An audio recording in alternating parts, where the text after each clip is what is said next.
Dear students, Assalamu alaikum. I'm your teacher from the Reader School Hafzabad. Class 8 हम लोग सबक पढ़ रहे थे। बाब नंबर चहारम इखलाक व आदाब, जिसका टॉपिक है कारोबार में दयानत, इसके बारे में हम पढ़ेंगे। इसका सवाल नंबर 1 है, कारोबार में दयानत के बारे में इस्लाम की तालीमात बयान करें। कारोबार में दयानत स्टूडेंट्स, इसकी मैं थोड़ी सी तफसील बयान करूँगी। इसका तारुफ आप जिसे अपने इस टॉपिक में शामिल कर सकते हैं। पैगम्बर इस्लाम हज़रत मोहम्मद सल्लल्लाहु अलैहि वसल्लम लड़कपन में ही अहले मक्का से सादिक, सच बोलने वाले और अमीन, अमानतें लुटाने वाले, काबिल भरोसा शख्स का खिताब फरमा चुके हैं। नबूवत से बहुत पहले आपकी ईमानदारी और ईमानदारी की इतनी शोहरत हो चुकी थी कि लोग आप सल्लल्लाहु अलैहि वसल्लम के पास अपनी बड़ी बड़ी रकूम और कीमती अशिया बतौर अमानत रख जाते थे और आप सल्लल्लाहु अलैहि वसल्लम दयानतदारी से उनके मुतालबा पर फ़ौरन उन्हें वापस कर देते। आपकी अमानत और दयानत की शोहरत सुनकर ही मक्का की मालदार तरीन एक ताजर खातून हज़रत खदीजा ने अपना कारोबार आप सल्लल्लाहु अलैहि वसल्लम के सुपुर्द किया और बाद में आपको अपना शरीके हयात बनाने का फ़ैसला भी कर लिया। आप सल्लल्लाहु अलैहि वसल्लम के ऐलान नबूवत के बाद अगरचे मुशरिकीन मक्का आपके जानी दुश्मन बन गए, मगर फिर भी वो अमानतों के बारे में आप पर भरोसा करते रहे और अपनी अमानतें आपके पास रखते रहे। आप भी इस मामले में इतने ज़िम्मेदार थे कि हिजरत मदीना की रात जब आपके दुश्मनों ने आपके घर को मुहासरा में ले लिया, वो आपको कत्ल करना चाहते थे, तो आपने अपने चचा ज़ाद भाई हज़रत अली को बुलाया और इन दुश्मनों की अमानतें इनके सुपुर्द करते हुए फरमाया कि सुबह होते ही ये अहले अमानत को लौटा देना। पैगम्बर इस्लाम के इस तर्ज अमल के बरअक्स यहूद के तर्ज अमल को देखते हैं कि वो मिस्र से हिजरत करते वक्त ना सिर्फ मिस्र वालों की अमानतें, इनके जेवरात भी लेकर वहाँ से भाग गए। एक मुसलमान जहाँ कहीं भी हो, जो कुछ भी कर रहा हो, वो अल्लाह का बंदा और रसूल सल्लल्लाहु अलैहि वसल्लम का पैरोकार और उम्मती है। और ये अल्लाह ताला का एहसान है कि इसने एक बंदा मोमिन की ज़िंदगी के हर पहलू में रहनुमाई का इंतज़ाम फरमाया है। कारोबार का मामला भी यही है।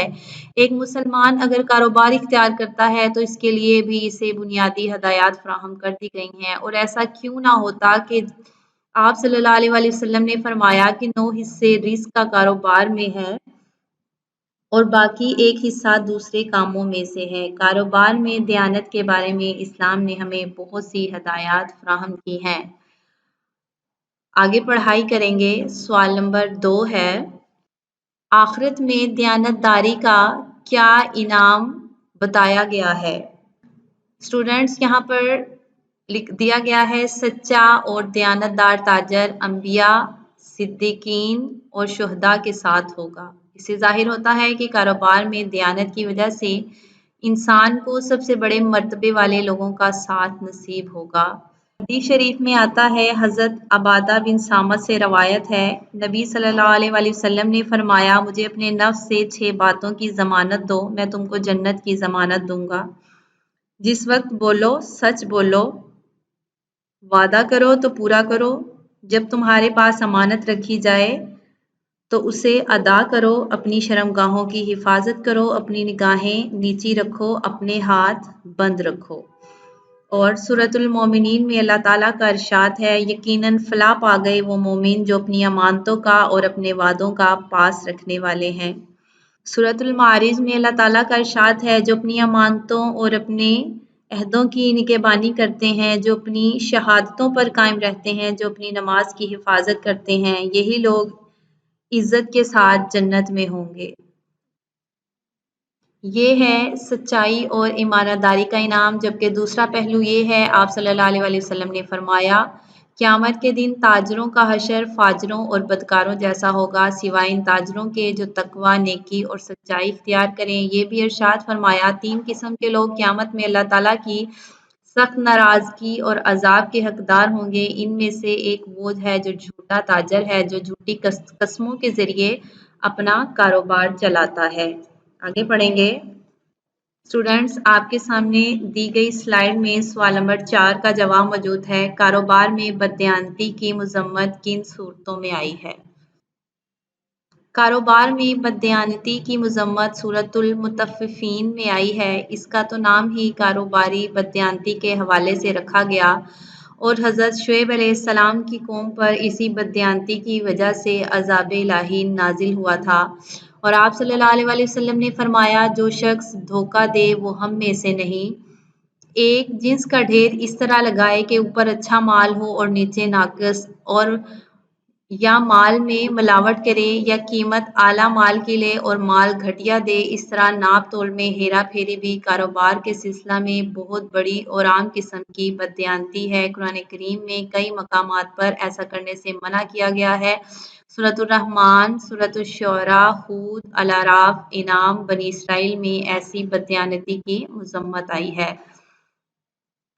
سورۃ البقرہ میں ارشاد ہے، پھر اگر تم میں سے کوئی شخص کسی دوسرے شخص کے پاس امانت رکھے جس پر اعتبار کیا گیا، اسے چاہیے کہ امانت واپس کرے اور اللہ سے ڈرے جو اس کا رب ہے۔ اور ایک اور جگہ ارشاد فرمایا، اور اہل کتاب میں سے کوئی تو ایسا ہے کہ اگر تو اس کے پاس ڈھیر سارا مال امانت رکھے تو وہ تجھے واپس دے دے گا، اور ان میں سے کوئی ایسا بھی ہے اگر تو اس کے پاس ایک دینار بھی امانت رکھے تو وہ تجھے واپس نہ دے گا یہاں تک کہ تو اس کے سر پر کھڑا رہے۔ یہ اس لیے کہ وہ کہتے ہیں کہ امیوں کے معاملے میں ہم پر کچھ گناہ نہیں، وہ اللہ تعالیٰ پر جھوٹ بولتے ہیں حالانکہ وہ اس بات کو جانتے بھی ہیں۔ اسٹوڈینٹس آگے پڑھائی کریں گے۔ سوال نمبر 3 ہے، سوال نمبر 4 کا جواب پہلے بول دیا گیا ہے۔ سوال نمبر 3، کاروبار میں بددیانتی کے دنیوی اور اخروی کوئی سے 5 نقصانات بیان کریں۔ نقصانات آپ سن لیں۔ آپ صلی اللہ علیہ وسلم کا ارشاد ہے، جس بدن نے حرام مال سے پرورش پائی ہو وہ جنت میں داخل نہیں ہو سکتا۔ ارشاد ہے، جو ملاوٹ کرے وہ ہم میں سے نہیں۔ نمبر 3، جس نے ہمارے ساتھ بددیانتی کی وہ ہم میں نہیں، یعنی ان کا ٹھکانہ جہنم ہے۔ نمبر 4، ملاوٹ، خیانت، بددیانتی اور دھوکہ دینے والے دنیا میں کچھ تو مال کما لیتے ہیں لیکن آخرت میں ان کے لیے تباہی ہے۔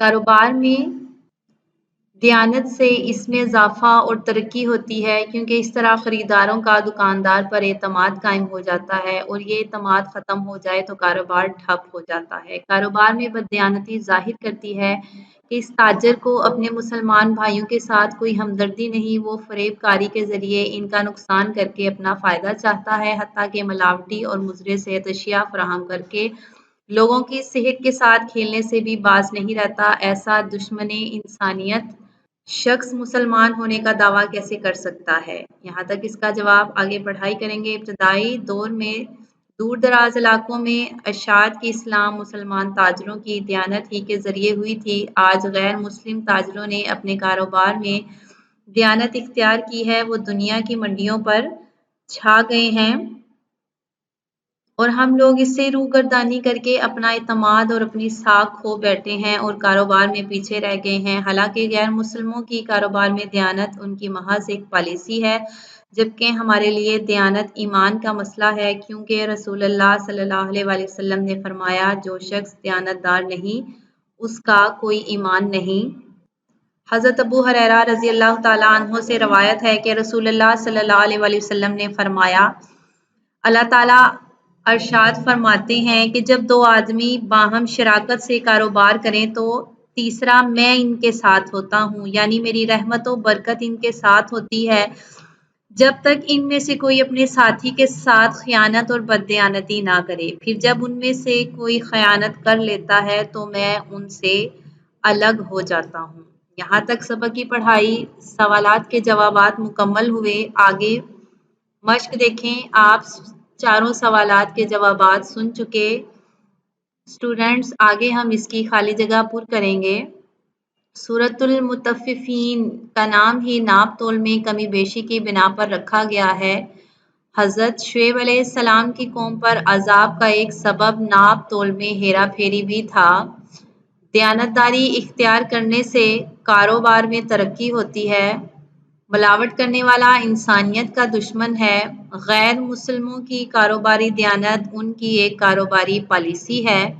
مسلمانوں کے لیے کاروبار میں دیانت ان کے ایمان کا معاملہ ہے۔ جو شخص دیانت دار نہیں اس کا کوئی ایمان نہیں۔ کلاس 8 سبق کی پڑھائی مکمل ہوئی۔ تمام سوالات کے جوابات اور مشق آپ لکھیں گے اور یاد کریں گے۔ تھینکس، اللہ حافظ، اسٹے بلیس۔